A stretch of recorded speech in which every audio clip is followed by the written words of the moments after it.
teachers and fellow guardians who have gathered here today to commend the class of 2027 for graduating. Congratulations, class. We did it. We made it out of this hellhole alive. Now, growing up in primary school, teachers would always come around and ask us what we wanted to be when we grew up. Paramedics, astronauts, bus drivers. Me, I wanted to be a doctor. Growing up throughout my childhood, I had to watch my mum and brother both be in and out of hospitals due to their health conditions, and this made me feel really powerless because I wanted to do something to take away their pain. But I knew that this wasn't possible.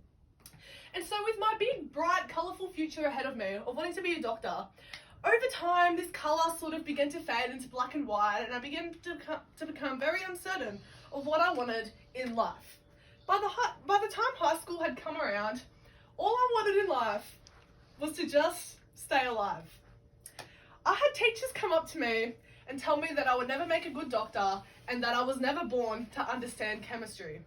Chemistry and I just never seemed to be able to bond. And so, by the time grade 12 came along, my principal came to me and she was discussing what subjects I wanted to do. And I told her that I wanted to try out chemistry.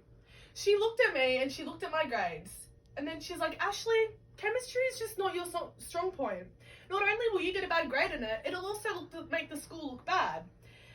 And so I listened to her advice and I took up humanities, a subject that I was good at, but I wasn't passionate about.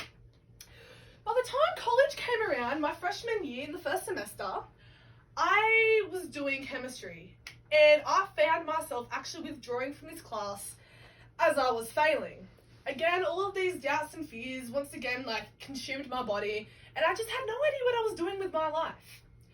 After an incident, I found myself in the hospital, and being invalidated by doctors about my feelings and my experiences simply because I was the patient made me really mad that they just weren't taking us seriously. One of my friends is 13 years old.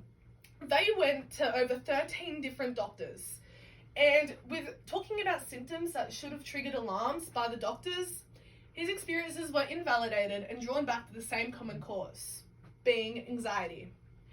Later that week, he almost lost his life. He lost his vision and he was in the operating room getting operated on his stage 4 brain cancer tumour. And it was actually so rare that there's no current information anywhere on the internet about it. Listening to his experience and what he went through, as well as my experience, that instilled the light in me once again and made me really want to become a doctor. It wasn't until my biology professor had told me that knowledge is not fixed. Over time, it can be changed. And so this really changed my perspective on life, and I knew that if I was really passionate and dedicated about something, I'd be willing to put in a lot of effort and time to try and understand it. Just like a tree in life that undergoes environmental conditions and fluctuates in response to its environment, me being me, travelling halfway across the world to be here today, I have changed in many ways possible. But this change wouldn't be made possible without the roots. So Mum, Dad, thank you for being my roots and for keeping me stable. Because without these roots, I wouldn't have any sense of direction in life. Now, before I conclude this speech, I just want to let you go on one final note. If we continue to ignore our heart and passions, we'll become the product of someone else's desires. So class of 2027, although your college chapter has just ended, a whole new chapter of life ahead of you awaits. Here is to a new bright future. Woo! And then I'm going to turn this around. Here's my audience. Thank you very much.